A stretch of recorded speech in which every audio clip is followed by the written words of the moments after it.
It's hard to predict how much you're going to spend in retirement, but there's some really good information out there. And using that, you can take a look at what previous retirees have experienced, those who have gone down the road before you, and you can get some tips on what you might expect as you go into retirement. So, we will look at some of the traditional or the most common ways of estimating your spending. And this is what you might find in a lot of popular retirement calculators or in the so-called 4% rule, which is not really a rule, but it's a historical research finding. Those things can potentially cause problems and cause you to miss out on some enjoyment. So we want to avoid that. We'll also get into some actual spending data. So what are people really doing when they spend in retirement, and some surveys and some other research that can help you understand what your spending might look like. A traditional way of looking at your spending is all about maintaining purchasing power, which is very important.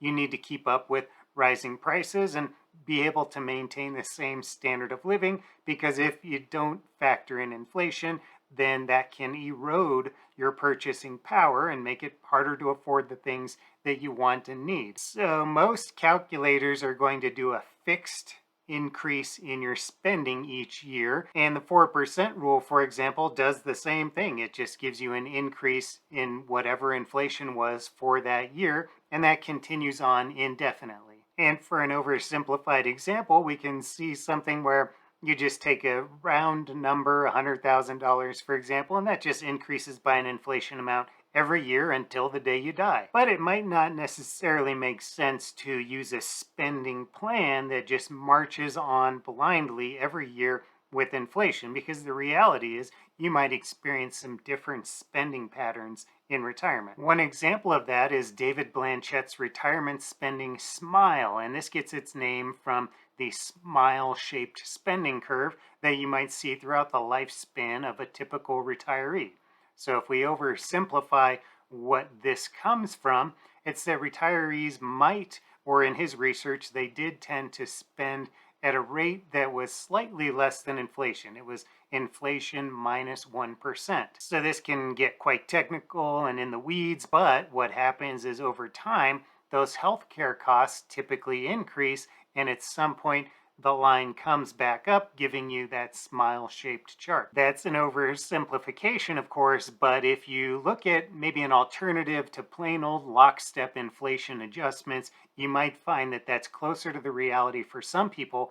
And in fact, when I adjust people's retirement projections using the retirement spending smile, for example, that often helps to improve their chances of success. Another spending pattern is the go-go, slow-go, and no-go years, and this assumes that right after you retire, you're at your healthiest and you're very eager to do all of those things that you've dreamed about doing in retirement. So you go ahead and take those trips and spend a lot of money on travel and entertainment and all the other things that you might not have had the time to do during your working years. At some point, we shift from that go-go phase into a slow-go phase, and that might be because you've done a lot of the things you want to do, and you might be getting older and have less energy or desire. As a result, your spending can decrease during that phase, and then you go into a no-go phase, and that is where you're going to be a lot less active, a lot less money goes towards travel, but you still have some entertainment and leisure. But most importantly, those healthcare costs tend to pick up, and that mirrors what you see with the retirement spending smile. In the no-go phase, you're going to spend a lot more on healthcare and a lot less on other things. By the way, I'm Justin Pritchard, and I help people plan for retirement and invest for the future. So in the description for this video, you can find some of the information we're talking about, links to these articles, as well as some other resources and calculators and tools that can help you as you do your own retirement plans. So how much will you spend in retirement? Well, there are a couple of different ways to estimate that and try and arrive at the number that should be your spending target. We have a couple of them shown here. One is an income replacement ratio. That's often something like 80%, 90%, even 100%, especially in the early years of retirement or those go-go years, but it might not need to be 100% of what you're earning during your working years. And that's because you're no longer going to be paying payroll taxes in retirement. You might not be saving money each year in retirement accounts because you're already retired. And if you commute to work, for example, you no longer have those expenses. That said, you will have more time on your hands, and so the question becomes, are you going to do things that cost money, and how does that compare to your pre-retirement spending? I've got other videos that talk about these techniques in more detail, so we're just going to keep it brief on that. The next is if you look at your actual spending. And there are a couple of ways to do this depending on your preferences and your patience and how much information you have available. So a bottom-up approach is going to be where you actually track your spending and you look at where your money goes. So how much goes to housing, how much goes to utilities, food, including the grocery store, versus dining out and any other types of food. You're essentially going to tally up everything that you spend money on and assume that that might be similar to what you spend in retirement. Now, there will be some changes. Again, you might not commute anymore, or you might even have bigger changes, like at some point the mortgage gets paid off,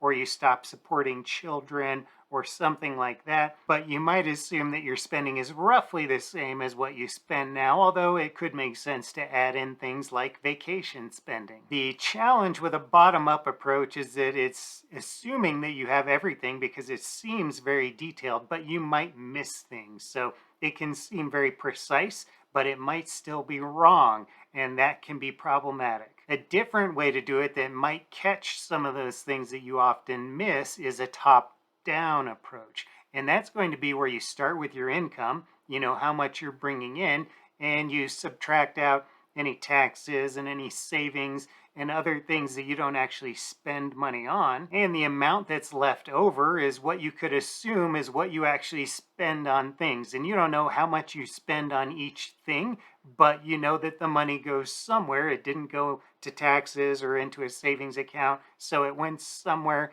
And again, you might assume that you'll continue to spend at a similar level, but maybe you need to make some adjustments. Again, like maybe additional vacation spending. It can also make sense to assume that that's going to change. So if you subscribe to the model of the go-go, slow-go, no-go years, those vacation expenditures could be high in the early years of retirement, and then maybe you want to assume that those taper off at some point, although healthcare spending should pick up. With either technique, whether it's the top down or the bottom up, you want to make sure that you catch all of those infrequent expenses. So those might be annual costs. Maybe you pay your property taxes each year, or maybe you buy a new vehicle periodically.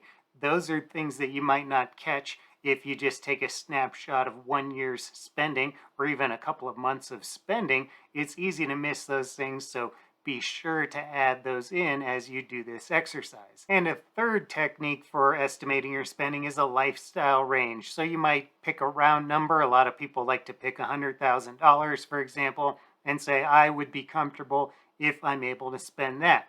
The challenge is it's not very close necessarily to what you actually spend. And what seems to happen, this isn't always the case, but what seems to happen is people often pick a number that's too high. So it might be more money than they need, but it seems like a nice round number that would be comfortable. Unfortunately, if you pick too high, that can be problematic because you might need to save more each year. You might need to work longer to make the numbers work out, and that can be problematic if you don't get to enjoy life as much as you would hope. Here's just one example where we say somebody's currently earning $100,000, but they save some money in a 401k, they have some payroll taxes. Both of those are going to go away once they stop working. You will still have income taxes in retirement. The question is going to be how much exactly, but you don't necessarily need to spend, and you probably today don't currently spend a full $100,000, even if you currently earn $100,000. Now, time for a friendly reminder that this is just a short video and it can't possibly cover everything, and it's not made with any knowledge of what you have going on.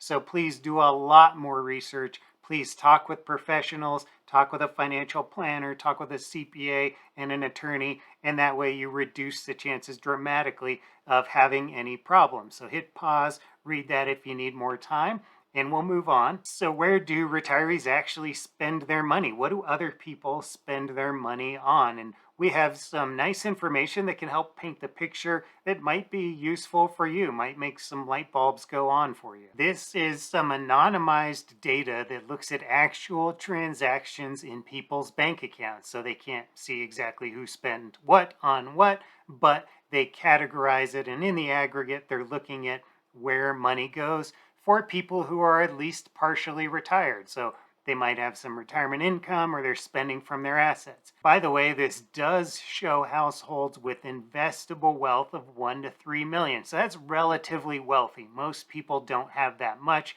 So this might not be exactly where you fall in the world, but it can at least help paint a picture of what it looks like for some people in retirement. What you'll notice, not surprisingly, is that those healthcare costs do increase over time, and it might not be as much as you think, especially once you're on Medicare. The costs can be somewhat under control, especially if you don't have major health issues. Maybe you have some supplemental or other types of coverage to help manage those costs, and charitable giving increases as well.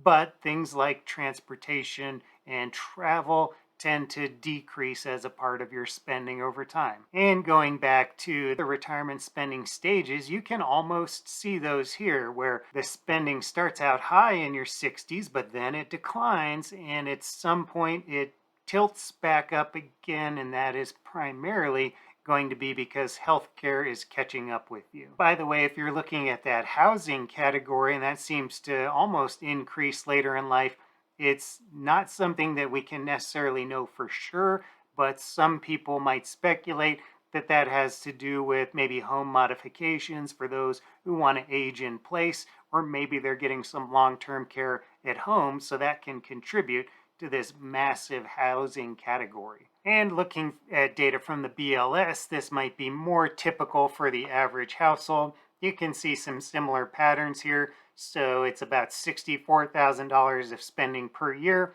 for those age 55 to 64, maybe approaching or just beginning retirement. Once they're above 65, that decreases to about 52,000, and of course, over age 75, it's even lower. Interestingly, on this one, you do see some decreasing transportation costs, but you don't necessarily see quite as much of a tick up in the healthcare costs in the consumer expenditure survey. So that showed us how much people actually spend, whether they are among the more wealthy or if they're typical households. So let's get into some logistics. So after a lifetime of savings, it may be foreign to you to stop putting money into accounts and start taking money back out. So how exactly do you do that? Again, we're going to cover a lot of ground in this video, but this will be just a brief treatment of the topic. Spending from your assets is relatively easy. Typically, you just need to sell something that you have. If you have it invested, convert it to cash and then take the cash out. That's often something you can automate or you can have somebody handle for you. But if you use mutual funds, for example, it's really logistically quite easy to do. A lot of people will take assets from a workplace retirement plan, like a 401k, 403b, and move that into an IRA that you control. And there are generally no tax consequences as long as you make the transfer properly and don't necessarily take possession of the money. From there, you have a lot more distribution options. You can typically just link your bank account, and maybe you can go online or call somebody up and have the funds zapped over to your bank account within just a couple of days. And that can recreate, or you can automate, and you can recreate what feels like a monthly paycheck. You always have to be mindful of taxes, so definitely speak with a CPA or a professional as you set all of that up and start making decisions, because you don't want to get any tax penalties or pay any unnecessary taxes. So you're going to want to be mindful of this throughout retirement.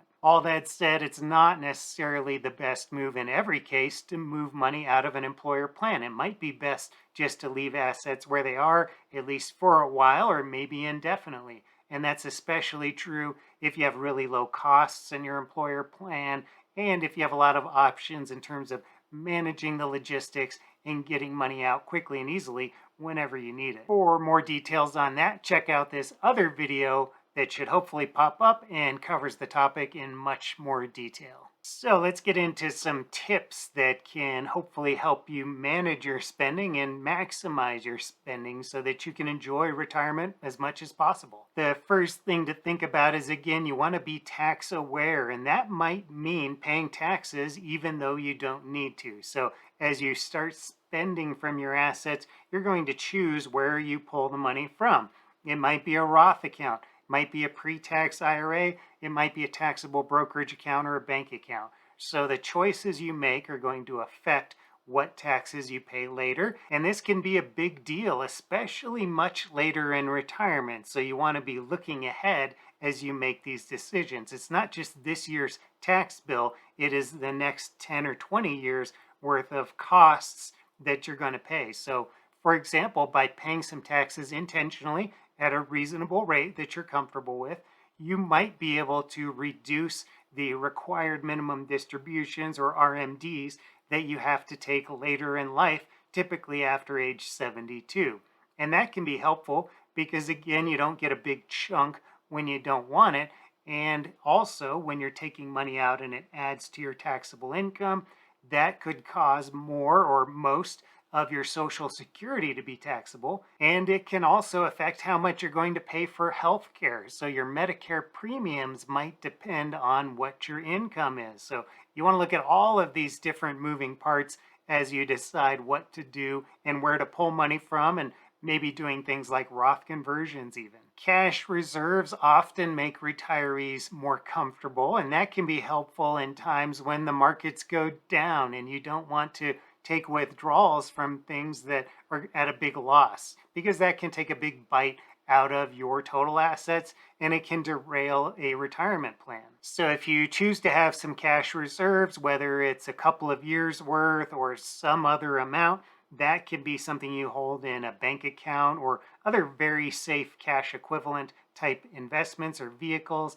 And that way you can still spend with confidence without having to worry about, am I ruining my retirement income? Now, things can still go badly, or they can go badly for longer than you expect or want, but having a cash buffer in some cases can certainly improve your chances. It's also helpful to maximize your income because that's what supports a lot of your spending. So part of the spending that you do each year in retirement comes from withdrawals from those assets, but the base of your spending or the base of your total income might be Social Security and pensions or other types of income. So whatever you can do to improve those, that's going to help you and make it easier to keep spending on the things you want. So Social Security, for example, is a really helpful tool for spending in retirement. That's because it's a government guaranteed and inflation adjusted source of income. So if you can maximize your Social Security benefits without messing up other parts of your finances, that can be helpful. So it might make sense not to claim as early as possible unless you have reasons for doing so, because you get that nice inflation adjusted payment later that can help you keep up with your spending. And it's also helpful to run some numbers as you approach retirement, preferably several years or more beforehand. It can be surprisingly enlightening to run those numbers and just play with some calculators. That way you might identify some opportunities or some potential problems. But the best way to do that is just to play with the numbers, see how things might unfold, look at some different cash flows, how they might come out, what taxes are you going to pay, what if things go well, what if things go not so well. And by doing that, you can learn a lot about what things might look like for you. So I hope you found this helpful. If you did, please support the effort by sharing this with somebody or leaving a quick thumbs up. Thank you, and take care.